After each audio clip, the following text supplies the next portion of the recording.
तो हेलो दोस्तों, फिर से आप लोगों के सामने एक नए वीडियो में। तो आज हम आप लोग के साथ बात करेंगे कि जाति जनगणना को लेकर। जाति जनगणना फिलहाल मोदी सरकार ने यही वक्त क्यों चुना है। तो ये तो सब कोई जान रहा है कि फिलहाल चुनाव है और चुनाव में लोग जाति को लेकर जो कि अलग अलग अपनी अपनी वक्तव्य रखेंगे और जो बोल रहे हैं कि जाति जनगणना हो जाने के बाद इससे मतलब बदल जाएगा, लोग थे विकास अलग तौर पर होगा। तो ऐसा कुछ नहीं होने वाला है। सिर्फ जनता में एक आक्रोश फैलेगा कि हम इतना है या फिर हम उतना है, फिर उसी पर राजनीतिक जो कि लीडर है वो अपना रोटी सेकेंगे कि इतना है तो इनको इतना आरक्षण मिलना चाहिए, इतना लोग है तो इनको इतना कम आरक्षण मिलना चाहिए। यही सारी कुछ बातें चले जनगणना के बाद।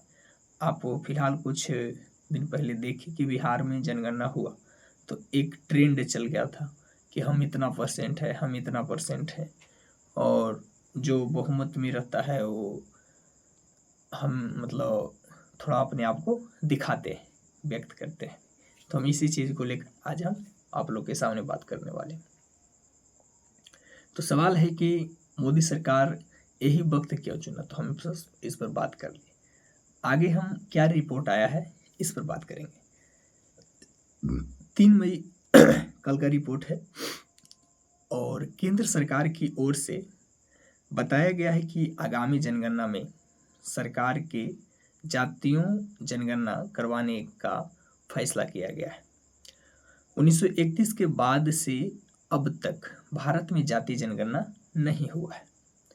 हालांकि 1951 में दलित और जनजाति की जनगणना होने लगी।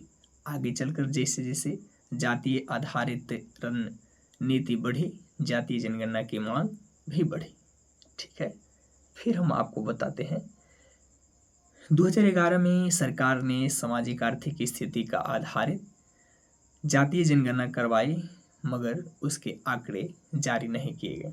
2011 में जातीय जनगणना हुआ लेकिन उसका आंकड़ा नहीं दिखाया गया। फिलहाल जो इससे पहले हुआ था 1991 में जातीय जनगणना, उस 31 में उसी को लेकर आज तक सरकार ढो रही है। अब हम आपको आगे बता दें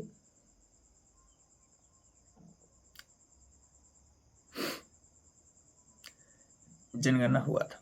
ठीक, 1931 में अन्य पिछड़े जातियों का प्रतिशत 52% था, मगर कई विश्लेषण ये मानते हैं कि ये संख्या उसके काफ़ी अधिक है।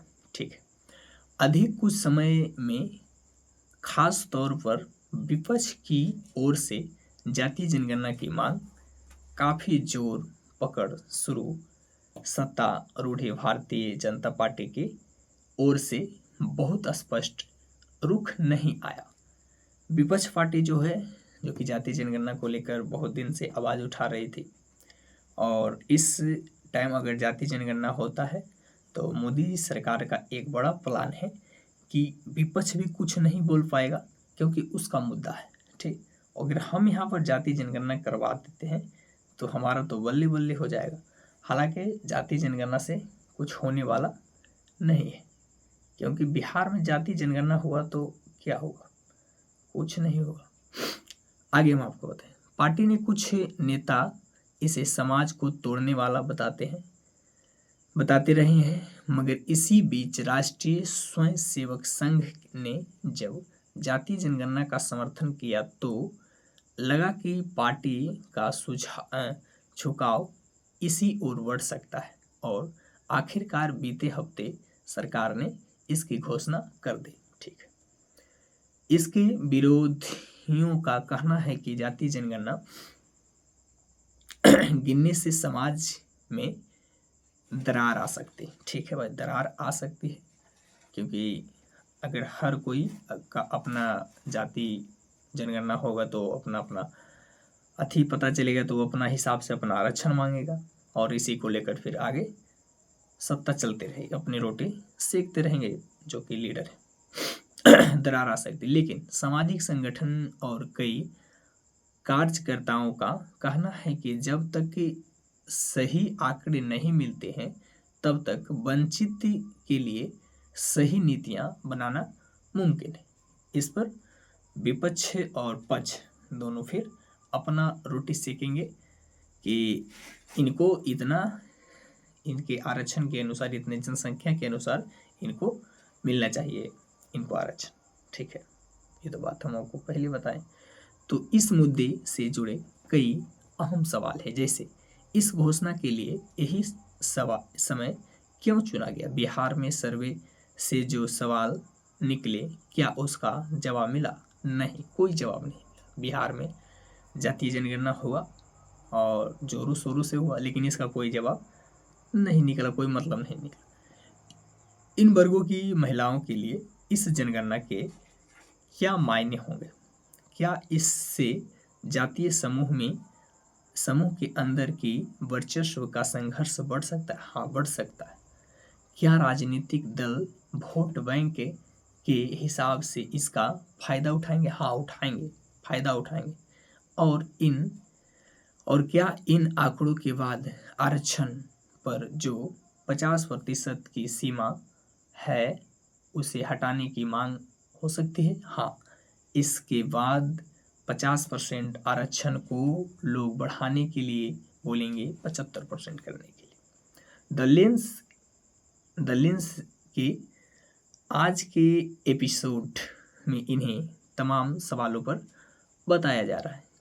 Collective news room director of general Mukesh Sharma का कहना है कि उसके साथ इस चर्चा के भाग के लिए जेडीयू के वरिष्ठ नेता केसी त्यागी, द हिंदू की सीनियर डिप्टी एडिटर शोभना नागर, दलित विषयों पर काम करने का प्रसोद प्राप्त सुखदेव ठोकरा और आदिवासियों और महिलाओं के विषयों पर मुखर नीतीश खल्लो। तो हम आपको बता दें कि जातीय जनगणना होगा, लेकिन इसका कोई मतलब नहीं निकलेगा। फिर ये जो भी पार्टी में है और विपक्ष में है, ये अपना रोटी सेकेंगे। विपक्ष बोलेंगे कि इनको इतना है तो इस हिसाब से इनको इतना आरक्षण मिलना चाहिए, 50% मिल रहा है जिनको 75% करना चाहिए, 25% जिनको मिल रहा है उनको 35% करना चाहिए। ये सारे मुद्दा चलेंगे। तो ये तो साफ साफ लोगों को दिख रहा है कि इसी वक्त चुनाव के टाइम ही जातीय जनगणना क्यों करवाना चाहती है सरकार। तो आप लोग के साथ हम ये सारे मुद्दा को विभाग से रखें। तो जय हिंद, जय भारत। देखते हैं आगे सरकार क्या करती है। आप लोग वीडियो देखते रहिए। जय भारत।